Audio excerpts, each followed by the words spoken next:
శుక్లాంబరధరం విష్ణుం శశివర్ణం చతుర్భుజం ప్రసన్నవదనం ధ్యాయేత్ సర్వవిఘ్నోపశాంతయే. పరశురామకృత దుర్గా స్తోత్రం. శ్రీ నారాయణుడు ఇట్లు పలికెను. శ్రీ మహావిష్ణువు పార్వతీదేవికి హితవు పలికిన పిదప భార్గవరామునితో నీతిసారమైన హితవాక్యాలు ఇట్లు పలికెను. ఓ భార్గవరామ, గణపతి యొక్క దంతాన్ని భంగం చేసి నీవు అపరాధం చేసిన వాడవయ్యావు. అట్లే అమంగళ కార్యం చేసినట్లయితివి. శుక్ల యజుర్వేదములందులి కాణవ శాఖ యందు గణపతి స్తోత్రం, దుర్గా స్తోత్రం కలదు. నేను నీకు వాటిని ఉపదేశిస్తాను.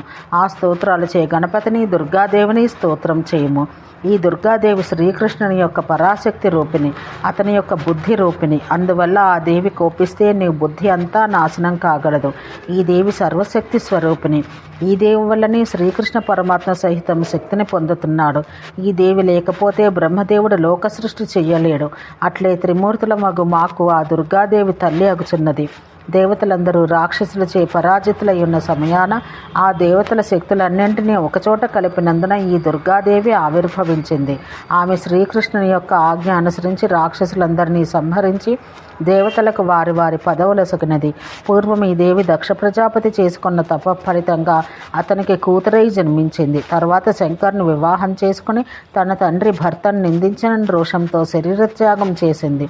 అటు పిమ్మట హిమవంతునికి పుత్రికగా జన్మనెత్తి గొప్ప తపస్సు చేసి యోగీంద్రులకు గురువైన శంకరునికి తిరిగి ధర్మపత్ని అయింది.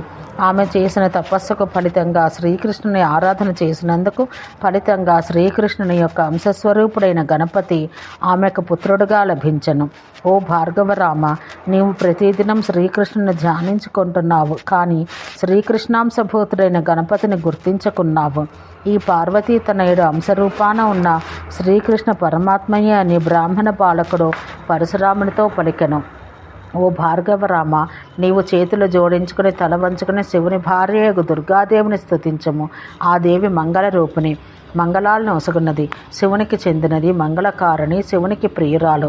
ఈ దుర్గా స్తోత్రాన్ని పూర్వం త్రిపురాసురులను వధించినప్పుడు బ్రహ్మదేవుడు ప్రేరేపించగా శంకరుడు చేసెను అని పలికెను. శ్రీ మహావిష్ణువు భార్గవరామునితో ఇట్లు చెప్పి లక్ష్మీ నిలయమగు తన స్థానం చేరుకొనెను. శ్రీహరి వైకుంఠానికి పోయిన తరువాత భార్గవరాముడు తన మనస్సులో శ్రీహరిని స్మరించి దుర్గాదేవిని, గణేశుని స్తుతించుట ఆరంభించెను. విష్ణుదత్తమైన ఆ స్తోత్రాలు సమస్త విఘ్నాలు హరించినవి, ధర్మార్థ కామమోక్షాలు కలిగించినట్టువి. భార్గవరాముడు గంగానదికి జలములందు స్నానం చేసి గురువుకి భక్తులను అనుగ్రహించి శ్రీహరికి నమస్కరించి ఉతికి ఆరవేసిన బట్టలు ధరించెను. ఆ తర్వాత ఆచమనం చేసి భక్తితో నమస్కారం చేసి సమస్త అవయవాలు పులకించగా ఆనందాశ్రువులతో ఇట్లు స్తుతించుట ప్రారంభించెను. పరశురాముడు దుర్గాదేవితో ఇట్లు పలికెను. సర్వపూర్ణుడైన శ్రీకృష్ణుడు గోలోకమున ఉండి సృష్టి చేయదలిచినప్పుడు అతని శరీరం నుండి ఒక స్త్రీ జన్మించింది. ఆ దేవి కోటి సూర్యుల కాంతితో పరిశుద్ధమైన వస్త్రాలతో అలంకారాలతో ప్రకాశించుచుండెను. ఆమె నవయవ్వనం కలది. ఆమె యొక్క సీమంతాన సింధూరం చక్కగా ప్రకాశిస్తున్నది. ఆమె సిగలో మాలతీ పుష్పాల మాల శోభిల్లుచుండెను.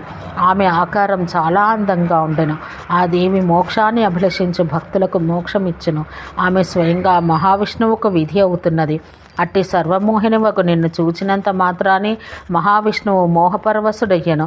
ఆ సమయాన నీవు బాలురతో కలిసి చిరునవ్వు చిందిస్తూ అక్కడి నుండి ధావనం చేసేదివి. అందువల్ల మూల ప్రకృతి ఈశ్వరివగు నిన్ను పెద్దలు రాధ అని పిలిచిరి. శ్రీకృష్ణుడు భయంతో రాధయందు తన వీర్యం దించెను. అందువల్ల మహాడింబం ఉద్భవించగా ఆ మహాడింబం నుండి మహావిరాట్ పురుషుడు ఉద్భవించను. ఆ మహావిరాట్ పురుషుని యొక్క రోమకోపములయందు ఈ బ్రహ్మాండాలన్నీ ఇమిడి ఉన్నవి. శ్రీకృష్ణుడు రాధతో రతి చేయనప్పుడు వెలువడిన అతని నిశ్వాసం మహావాయువైంది. ఆ మహావాయువే జగత్తునకంతయు ఆధారమైనది. అట్లే అతని చెమట నీటిలో ఈ విశ్వమంతా మునిగిపోయింది. ఆ నీరే జలరాశిగా మారింది. నీవు 5 విధాలుగా రూపాలు ధరించి 5 పేర్లతో విలసిల్లుతున్నావు. అవి రాధ, సావిత్రి, లక్ష్మి, సరస్వతి, దుర్గా అనేవి. వీరిలో శ్రీకృష్ణ పరమాత్మకు ప్రాణాల కంటే మిన్నైన ప్రియురాలు, అతని ప్రాణాలకు అధిష్టాన దేవత రాధ. వేదాలకు అధిష్టాన దేవత వేదమాత. శాస్త్రాలకు కూడా మాతృస్వరూపిణి అగు శబ్దరూపాన్ని సావిత్రి అని పిలుస్తారు. ఐశ్వర్యానికి అధిష్టాన దేవత, శాంతి స్వరూపిణి అగు శుద్ధ రూపాన్ని లక్ష్మి అని విద్వాంసులు పిలుస్తారు. అనురాగానికి అధిష్టాన దేవత, తెల్లని ఆకారం కలిగి విద్వాంసులకు మాతృమూర్తి అగు రూపాన్ని సరస్వతి అంటున్నారు. బుద్ధికి, విద్యకు, సమస్త శక్తులకు అధిదేవత, సమస్త మంగళ స్వరూపిణి, సర్వమంగళ మాంగళ్య, సమస్త మంగళాలకు కారణభూతులకు శివుని యొక్క ఉన్న నీవు దుర్గగా కీర్తించబడుతున్నావు. నీవు శివుని వద్ద ఉన్నావు. లక్ష్మీదేవి నారాయణుని దగ్గర ఉంది. వేదమాత అగు సావిత్రి బ్రహ్మదేవునికి భార్యగా ఉంది. దేవతా స్త్రీలందు నియంస వల్ల అంశాంశాల వల్ల జన్మించిన వారి అని దుర్గాదేవిని స్తుతించను. ఓ దుర్గాదేవి, నీవే విద్యవు, నీవే ఈ ప్రపంచమందలి స్త్రీ రూపిణివి, అందరకు నీవే మాతృమూర్తివి. దేవేంద్రుని శచీదేవి, మన్మధుని రతీదేవి, జలేశుడగు వర్ణుని వరుణాని, వాయువు భార్య, అగ్నిదేవుని స్వాహాదేవి, కుబేరుని ధర్మపత్ని, యమధర్మరాజు యొక్క సుశీల, నిరుతి యొక్క కైటభి, ఈశానుని శశికళ, మనువు యొక్క శతరూప, కర్తమ ప్రజాపతి దేవహూతి, వశిష్ఠుని అరుంధతీదేవి, అగస్త్య మహాముని లోపాముద్ర, గౌతమ మహర్షి అహల్య, దేవమాత యగు అదితి, సమస్త ప్రాణికోటికి ఆధారభూతగు ఈ భూమి, గంగ, తులసి, ఇంకా భూమిపై ఉన్న ఇతర నదీనదాలు ఇవన్నీ నీ యొక్క అంశ రూపాలి. అదేవిధంగా మానవుల ఇండ్లలో ఉండు గృహలక్ష్మి, రాజుల యొక్క ఇండ్లలో ఉండు రాజలక్ష్మి, తపస్సుల తపస్సు, బ్రాహ్మణుని గాయత్రి ఇవన్నీ నీ రూపాలే. అట్లే సజ్జనులకు సత్యస్వరూపగా, దుర్మార్గులకు కలహ కారణంగా, నిర్గుణ పరమాత్మకు జ్యోతిస్వరూపగా, సగుణ రూప పరమాత్మకు శక్తిగా, సూర్యునిలో కాంతిగా, అగ్నిలో దాహిక శక్తిగా, నీటిలో శైత్యస్వరూపగా, చంద్రునిలో శోభగా, భూమి యందు గంధరూపంతో, ఆకాశాన శబ్దరూపంతో నీవున్నావు. ఇంకను ఆకలి దప్పులు మొదలైనవి ప్రాణులకు గల సమస్త శక్తులు నీ రూపాలే. నీవన్నింటికీ కారణభూతవు, సంసారాన సారరూపినివి. స్మృతి, మేధ, బుద్ధి, జ్ఞానం అన్నీ కూడా నీ స్వరూపాలే. సమస్త జ్ఞానాలు ఒసగు విద్యను శ్రీకృష్ణుడు శంకరునికి ఒసగను. ఆ జ్ఞానం వల్లనే శంకరుడు మృత్యుంజయుడు కాగలను. బ్రహ్మ విష్ణు మహేశ్వరుల శక్తులకు సృష్టి, పాలనం, సంహారం అను 3 శక్తులు నీ స్వరూపాలే. అట్టే నీకు నేను నమస్కరింతును అని భార్గవరాముడు పలికెను. మధుకైటభ రాక్షసుల భయంతో వణికిపోతున్న బ్రహ్మదేవుడు నిన్ను స్తుతించి భయానికి దూరమయ్యను. మధుకైటభ రాక్షసులతో లోకపాలకుడు విష్ణుమూర్తి యుద్ధం చేయనప్పుడు పరమేశ్వరుడు నిన్ను స్తుతించి శక్తిని సంపాదించుకొనను. త్రిపురాసురులతో యుద్ధం చేయనప్పుడు శంకరుడు తన రథంతో భూమిపై పడిపోయిన సమయాన దేవతలందరూ తమ భయం తొలగిపోవుటకు నిన్ను స్తుతించిరి. ఆ సమయాన విష్ణుమూర్తి వృషభ రూపాన శంకరుని లేవనెత్తగా అతడు నిన్ను స్తుతించి త్రిపురాసురులను సంహరించెను. నీ యొక్క ఆజ్ఞ అనుసరించి గాలి వీచును, సూర్యుడు ఎండకాయను, ఇంద్రుడు వర్షించును, అగ్ని దహించును.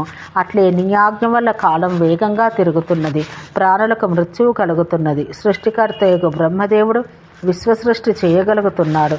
సృష్టి రక్షకుడగు విష్ణుమూర్తి నీ ఆజ్ఞ వల్లనే లోకాన్ని రక్షించగలుగుతున్నాడు. సృష్టి సంహర్తయగు శంకరుడు విశ్వసంహారం చేయగలుగుతున్నాడు. నిర్గుణుడగు శ్రీకృష్ణ భగవానుడు జ్యోతిస్వరూపుడు. అట్టి భగవంతుడు సహితం నీవు లేక సృష్టి కార్యం చేయలేకపోతున్నాడు. అంతటి మహిమగల నీకు అనేక నమస్కారములు చేయుదును. ఓ జగన్మాత, నన్ను రక్షించము, నా యొక్క తప్పులన్నీ క్షమించము. శిశువులు తప్పు చేస్తే తల్లి ఎక్కడైనా కోపించినా అందువల్ల నన్ను క్షమించమని భార్గవరాముడు దుర్గాదేవిని స్తుతించను. ఈ విధంగా పరశురాముడు దుర్గాదేవిని స్తుతించి నమస్కరించి ఏడవసాగెను. అందువల్ల దుర్గాదేవి సంతోషించి భార్గవరామునికి ఆశీస్సును వరమును ఇచ్చెను. పుత్ర, నీకు మరణం కలుగక ఉండుగాక, సుస్థిరుడవై శోభిల్లము. సమస్త దేవతల యొక్క అనుగ్రహం వల్ల నీకు అంతటా జయం కలుగుగాక. అన్ని జీవులకు అంతరాత్మయగు శ్రీహరి నీ ఎడ ఎల్లప్పుడూ సంతుష్టుడగును. అట్లే నీకు మంగళప్రదుడైన శ్రీకృష్ణునిపై, గురువగు శంకరునిపై భక్తి కలుగుగాక. నీవు శ్రీకృష్ణ పరమాత్మ యొక్క భక్తుడవు, అట్లే శంకరుని శిష్యుడవు. ఇష్టదేవత యందు గురువందు ఎల్లప్పుడూ భక్తి ఉన్నవాన్ని సమస్త దేవతలు కోపగించినా ఏమీ చెయ్యలేరు. అట్లే గురుపత్నిని స్తుతించి నిన్నెవరు ఏమీ చెయ్యలేరు. శ్రీకృష్ణుని భక్తులకు ఎన్నడూ అశుభం జరగదు. ఇతర దేవతా భక్తులు దేవతలను భక్తితో సేవింపక నిరంకుశులుగా ఉండువారు సహితం శ్రీకృష్ణుని భక్తితో సేవిస్తే అన్య దేవతల కోపంతో అతన్ని ఏమీ చేయలేరు. ఎట్లు అనగా బలవంతుడకు చంద్రుడు సంతోషపడితే దుర్బలమైన తారాగణం కోపగించినా అతన్ని ఏమీ చేయలేదు కదా. అట్లే గొప్పవాడకు రాజు సంతుష్టుడైతే దుర్బలురైన అతని భృత్యులు కోపించిన ప్రయోజనం ఉండదు కదా. అట్లే అభీష్టదేవుడకు శ్రీకృష్ణుడు సంతోషిస్తే దుర్బలురైన అన్యదేవతల కోపడినా పలికినా ప్రయోజనం ఉండదు. పార్వతీదేవి భార్గవరామునితో ఈ విధంగా పలికి సంతోషంతో అతనికి ఆశీస్సులొసగను. తర్వాత ఆ దేవి తన అంతఃపుర మందిరాన ప్రవేశించను. ఈ దుర్గా స్తోత్రం కాన్వశాఖయందు కనిపించును. దీని ప్రతిదినం పూజాకాలాన్ని చదివినా, ఇతర స్థలాలకు వెళ్ళినప్పుడు ఉదయం చదివినా అతని వాంఛితాలన్నీ సిద్ధించను. ఈ స్తోత్రాన్ని భక్తితో చదివితే పుత్రులు కావాలనుకున్న వానికి పుత్రులు, పుత్రిక కావాలంటే పుత్రిక, విద్య కావాలంటే విద్య లభిస్తుంది. రాజ్యభ్రష్టుడైన వానికి ఈ స్తోత్రం యొక్క మహిమ వల్ల రాజ్యం లభిస్తుంది. ధనం పోతే ధనం లభిస్తుంది. అభిష్ట దేవత, గురువు, రాజు లేనిచో బంధువులు కోపగించిన ఈ స్తోత్రరాజం యొక్క అనుగ్రహం వల్ల వారందరూ సంతోషపడి కోరికలు తీరుస్తారు. దొంగలు, బందిపోట్లు చుట్టుముట్టిన, మహాసర్పం కరిచిన, శత్రువుల మీద పడి రాజ్యం ఆక్రమించిన, వ్యాధిగ్రస్తుడైన భక్తితో ఈ స్తోత్రం స్మరించినంతనే అన్నయూ పటాపంచలమగను. అట్లే రాజు సన్నిధిలో, శ్మశానమందు, కారాగారాన, నీటిలో నిమగ్నుడైనప్పుడు ఈ స్తోత్రం స్మరించినంత మాత్రాన విజయం లభించును. అదేవిధంగా 1 సంవత్సరం దుర్గాదేవికి పూజ చేసి ఈ స్తోత్రం వింటే వంశ సహితం సంతానం పొందగలరు. ఆ పుత్రుడు మహాజ్ఞాని, చిరకాల జీవి అగును. 6 మాసాలు దుర్గాదేవిని పూజిస్తూ ఈ స్తోత్రం వింటే సౌభాగ్యం లభిస్తుంది. 9 నెలలు ఈ స్తోత్రం భక్తితో వింటే సంతానం పోతున్న స్త్రీ సహితం సంతానం పొందును. అట్లే 5 నెలలు ఈ స్తోత్రం భక్తితో చదివితే పుత్ర సంతానం తప్పక లభిస్తుందని దుర్గాదేవి పలికింది. ఓం శాంతి శాంతి శాంతి.